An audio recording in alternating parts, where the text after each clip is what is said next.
ನಾನೊಬ್ಬ ಕೆಳ ಹಂತದ ಸರ್ಕಾರಿ ನೌಕರ. ನಾನು ಈ ಥರ ಪ್ರೆಸ್ ಮೀಟ್ ಏನಾದರೂ ಮಾಡಬೇಕು ಅಂತಂದರೆ ನನ್ನ ಮೇಲಧಿಕಾರಿಗಳು ಪರ್ಮಿಷನ್ ತಗೊಂಡು ಮಾಡಬೇಕಾಗುತ್ತೆ. ಆದರೂ ಗಂಭೀರದ ಆರೋಪ ಬಂದಿದೆ. ಆದರೂ ತಾವು ಪತ್ರಕರ್ತ ಮಿತ್ರರು ಕೇಳ್ತಾ ಇದ್ದೀರಾ, ನಾನು ಸಿಂಪಲ್ಲಾಗಿ ಆರೋಪಗಳ ಬಗ್ಗೆ ಡೀಟೇಲಾಗಿ ಹೇಳೋಕ್ಕೆ ಹೋಗಲ್ಲ. ಸಿಂಪಲಾಗಿ ವಿಷಯ ಹೇಳ್ಬಿಡ್ತೀನಿ. ಇದು ಎಲ್ಲ ಪ್ರಾರಂಭ ಆಗಿದ್ದೇನು ಅಂತ ಅಂದರೆ, ಈ ಹಿಂದೆ ಸ್ವಾತಂತ್ರ್ಯ ದಿನಾಚರಣೆಗೆ ಸ್ವೀಟ್ನ ಸಪ್ಲೈ ಮಾಡೋದಕ್ಕೆ ಅಂತ ಹೇಳ್ಬಿಟ್ಟು ಸಭೆ ತೀರ್ಮಾನ ಆಗಿತ್ತು ಶಾಲೆ ಮತ್ತು ಅಂಗನವಾಡಿಗಳಿಗೆ. ಅದರಂತೆ ಸ್ವೀಟ್ ಸಪ್ಲೈ ಮಾಡಿದವ್ರಿಗೆ ಚೆಕ್ ರೆಡಿ ಮಾಡೋದಕ್ಕೆ. ಅದು ಚೆಕ್ ಅಧ್ಯಕ್ಷರಿಗೆ ಸೈನ್ ಹೋಗಿ ಹೋದಂಥ ಸಂದರ್ಭದಲ್ಲಿ ಅದು ಸೈನ್ ಹಾಕ್ತೀನಿ ಅಂತ ಎತ್ತಿಟ್ಕೊಂಡವರು ಸುಮಾರು ದಿನ ಆದರೂ ಕೊಡಲಿಲ್ಲ ಅದನ್ನು. ಆಮೇಲೆಲ್ಲೋ ಮೋಸ್ಟ್ಲಿ ಆ ಸ್ವೀಟ್ನವ್ರಿಗೆ ಅವರೇ ಕೊಟ್ಟಿರಬಹುದು ಅಂತ ಅಂದ್ಕೊಂಡ್ವಿ. ಆಮೇಲೆ ಸ್ವಲ್ಪ ದಿನ ಆದಮೇಲೆ ಸ್ವೀಟ್ನವರು ಮತ್ತೆ ದುಡ್ಡು ಕೇಳಕ್ಕೆ ಹೇಳಿದ್ರು. ಇಲ್ಲ, ಅಧ್ಯಕ್ಷರ ಮೂಲಕ ಬಂದಿರಬೇಕಲ್ವ ನಿಮಗೆ ಅಂತಂದರೆ. ಇಲ್ಲ, ಕೊಟ್ಟಿಲ್ಲ ಅಂತಂದರು. ಸರಿ, ಪಾಸ್ಬುಕ್ ಎಂಟ್ರಿ ಮಾಡಿಸಿದ್ವಿ. ಏನಾಯಿತು ಚೆಕ್ ಮಾಡೋಣ ಅಂತಂದರೆ, ಆವಾಗ ಅದು ಅಧ್ಯಕ್ಷರು ಅವರ ಮೈಲಯ್ಯ ಅನ್ನೋರ ಹೆಸರಿಗೆ ಅದನ್ನು ಚೆಕ್ನ ಹಾಕ್ಕೊಂಡಿದ್ದಾರೆ ಅಂತ ಹೇಳ್ಬಿಟ್ಟು ಕಂಡು ಬಂತು. ಅದು ಮೈಲಯ್ಯ ಯಾರು ಅಂತ ಚೆಕ್ ಮಾಡಿದ್ದಕ್ಕೆ ಅವರು ಮಾವ ಅವರು ಅಕೌಂಟ್ಗೆ ಆ ಚೆಕ್ಕನ್ನು ಹಾಕ್ಕೊಂಡಿದ್ರು. ಅದಕ್ಕೆ ಸಂಬಂಧಪಟ್ಟಂತೆ ನಾವು ಈ ಥರ ಪಂಚಾಯಿತಿ ಹಣ ಮಿಸ್ಯೂಸ್ ಆಗಿದೆ ಅಂತ ಹೇಳ್ಬಿಟ್ಟು ನಾನು ಮೇಲಧಿಕಾರಿಗಳಿಗೆ ಅದ್ರ ಬಗ್ಗೆ ದೂರು ಕೊಟ್ವಿ. ಅದು ನನ್ನ ಕರ್ತವ್ಯ ಕೂಡ. ಅದಕ್ಕೆ ಸಂಬಂಧಪಟ್ಟಂಗೆ ಇ.ಒ ಸಾಹೇಬರು ಬಂದು ಇನ್ಸ್ಪೆಕ್ಷನ್ ಮಾಡಿ ಹೌದು ಇದು ಮಿಸ್ಯೂಸ್ ಆಗಿದೆ ಅಂತ ಹೇಳ್ಬಿಟ್ಟು ಸಿ.ಇ.ಒ ಅವ್ರಿಗೆ ರಿಪೋರ್ಟ್ ಕೊಟ್ಟಿದ್ದಾರೆ. ನನಗೆ ಗೊತ್ತಿರೋ ಪ್ರಕಾರ ಅದು ಈಗ ರೀಜನಲ್ ಕಮಿಷನರ್ ಸಾಹೇಬ್ರ ಮುಂದೆ ವಿಚಾರಣೆ ಹಂತದಲ್ಲಿ ಇರಬಹುದು. ಸರ್, ಅಲ್ಲಿ ಏನಾಯಿತು ಅಂತಂದರೆ, ಇವನು ನಾವು ಕೆಲಸದ ಒತ್ತಡದಲ್ಲಿ ಇರ್ತೀವಿ ಸರ್. ನಾವು ಅರ್ಜೆಂಟಾಗಿ ಫೈಲ್ ತಂದಾಗ ನಮ್ಮ ಅಕೌಂಟೆಂಟ್ ಏನು ಹೇಳಿದ್ರು ಅಂತಂದರೆ, ಅಲ್ಲಿ ಹೆಸರನ್ನ ಖಾಲಿ ಬಿಟ್ಟಿದ್ರು.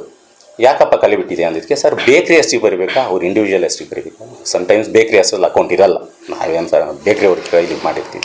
ಆಯಿತು, ಅದನ್ನು ಕನ್ಫರ್ಮ್ ಮಾಡಿಕೊಂಡು ಜೆರಾಕ್ಸ್ ತೊಗೊಂಡು ಆಮೇಲೆ ಅದ್ರ ಮೇಲೆ ಓಸಿ ತೊಗೊಂಡು ಅವ್ರಿಗೆ ಕೊಡೋದು, ಅದು ಪದ್ಧತಿ. ಅದು ಸೈನ್ಗೆ ಹೋಗಿದ್ದು ವಾಪಸ್ ಬರಲೇ ಇಲ್ಲ.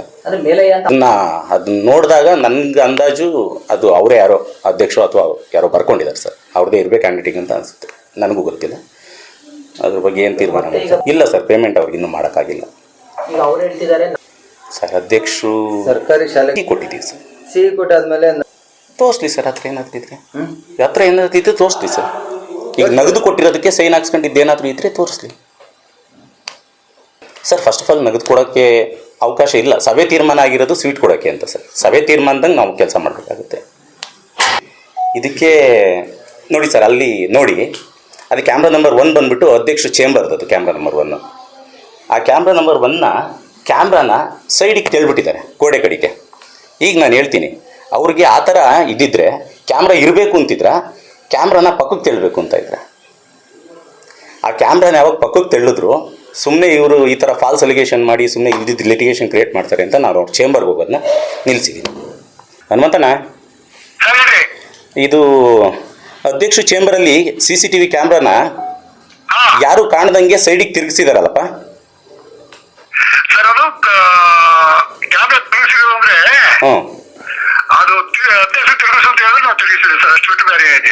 ಅಧ್ಯಕ್ಷರು ಅದನ್ನು ತಿರುಗಿಸು ಅಂತ ಹೇಳಿದ್ರು.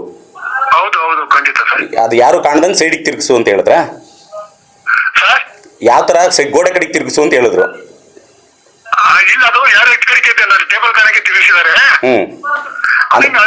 ಅಂದ್ರೆ ಯಾರು ಕಾಣಬಾರ್ದು, ಗೋಡೆ ಕಡೆಗೆ ತಿರುಗಿಸು ಅಂತ ತಿರುಗಿಸಿದ್ರು. ನಾನು ಅದನ್ನ ಸರಿನಪ್ಪ, ಆಯ್ತು, ಓಕೆ, ಥ್ಯಾಂಕ್ ಯು. ಈಗ ಅವ್ರಿಗೆ ಆ ಥರ ಸಮಸ್ಯೆ ಇದ್ದಿದ್ದರೆ ಇನ್ನೂ ಕ್ಯಾಮ್ರಾ ಹಾಕಿ ಇನ್ನೋರೇ ಹೊರತು ಹಾಕಿರೋ ಕ್ಯಾಮ್ರಾನ ಪಕ್ಕಕ್ಕೆ ತಿರುಗಿಸಿ ಅಂತ ಹೇಳ್ತಾ ಇದ್ರೆ.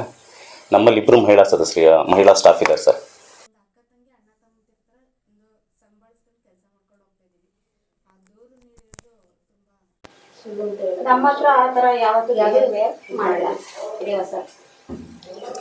ನನ್ನಿಂದ ಆಗ್ತಾ ಇದೆಯಾ, ಅವರಿಂದ ಆಗ್ತಾ ಇದೆಯಾ?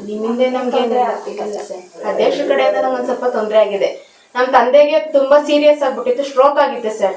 ನಾನು 15 ಡೇಸ್ ಲೀವ್ ಹಾಕೊಂಡಿದ್ದೆ. ಮತ್ತೆ ಸೆಕ್ರೆಟರಿ ಸರ್ಗೂ ಹೇಳಿದ್ದೀನಿ, PDO ಸರ್ಗೂ ಹೇಳಿದ್ದೀನಿ. ಅವ್ರು ನನಗೆ ಮಾಹಿತಿ ಕೊಟ್ಟಿಲ್ಲ ಅಂತ ಹೇಳ್ಬಿಟ್ಟು ನಂದು 15 ದಿವಸದ ಪೇಮೆಂಟ್ ಸಹ ಕಟ್ ಮಾಡ್ಕೊಂಡ್ಬಿಟ್ಟಿದ್ದಾರೆ. ನಮ್ಗೆ ಇದನ್ ಬಿಟ್ರೆ ಬೇರೆ ಇನ್ಯಾವುದೂ ಇಲ್ಲ ಸರ್. ಪರಿಹಾರ ಏನು ಕೊಡ್ಲಿಲ್ಲ. ನಮ್ಮ ತಂದೆಗೆ ಹುಷಾರಿರ್ಲಿಲ್ಲ, ನಾನು ಅಡ್ಮಿಟ್ ಮಾಡ್ಕೊಂಡಿದ್ದೆ. ಅದಕ್ಕೆ ಏನೇ ದಾಖಲಾತಿಗಳು ಎಲ್ಲಾನು ನಾನು ಹೇಳಿದ್ದೀನಿ.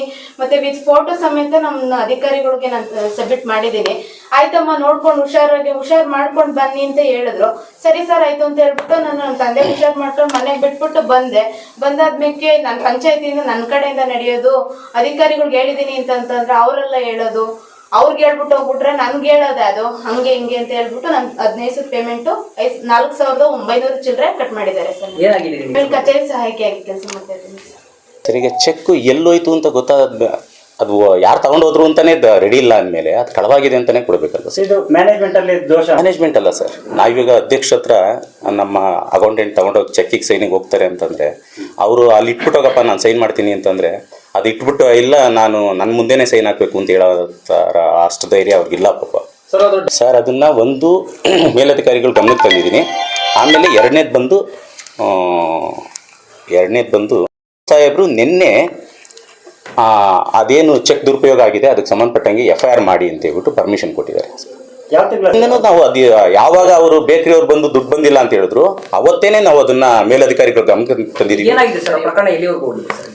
ಅದು ಆ ಪ್ರಕರಣ ಈಗ CEO ಮೇಡಮ್ ಇಂದ ಅದನ್ನು ರೀಜನಲ್ ಕಮಿಷನರ್ ಅವ್ರಿಗೆ ಅವ್ರ ಮೇಲೆ ವಿಚಾರಣೆ ನಡೆಸಬೇಕು ಸರ್. ಸದಸ್ಯರು ಅಥವಾ ಅಧ್ಯಕ್ಷರ ಮೇಲೆ ಕಂಪ್ಲೇಂಟ್ ಬಂದಂಥ ಸಂದರ್ಭದಲ್ಲಿ ಅದ್ರ ವಿಚಾರಣೆ ಆ ಹಂತದಲ್ಲೇ ನಡಿಬೇಕಾಗಿರೋದ್ರಿಂದ ಸ್ಪಷ್ಟವಾಗಿ ಇಲ್ಲಿ ಹಣ ದುರುಪಯೋಗ ಆಗಿದೆ ಅಂತಲೇ ವರದಿ ಕೊಟ್ಟಿದ್ದಾರೆ ಸರ್.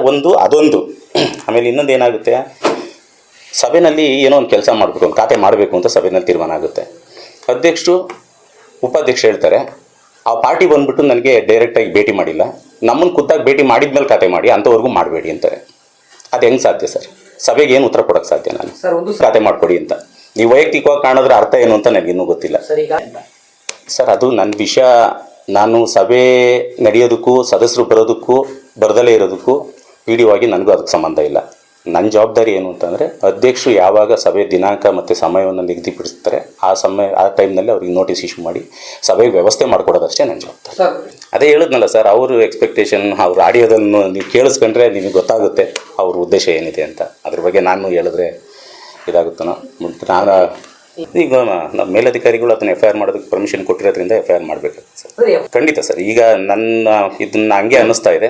ಇದು FIRಗೆ ಯಾವಾಗ ನಿನ್ನೆ ಎಲ್ಲ ಇಂಥವ್ರಿಗೂ ಒತ್ತಡ ಇತ್ತು ನಮ್ಮ ಮೇಲೆ, ಆ ಥರ ಏನು ಕ್ರಮ ತಗೊಬೇಡಿ ಅಂತ. ನಿನ್ನೆ ಯಾವಾಗ EO ಸಾಹೇಬರು ಪ್ರಕರಣ ಎಲ್ಲ ಪರಿಶೀಲಿಸಿ FIR ಮಾಡಿ ಅಂತ ಪರ್ಮಿಷನ್ ಕೊಟ್ಟರು. ಈಗ ಮೋಸ್ಟ್ಲಿ ಅದನ್ನು ದಿಕ್ತಪ್ಸೋಕ್ಕೋಸ್ಕರ ಈ ಥರ ಪ್ರೆಸ್ ಮೀಟ್ ಕರೆದಿದ್ದಾರೆ ಅಂತ ನನಗೆ ಅನ್ನಿಸ್ತಾ ಇದೆ.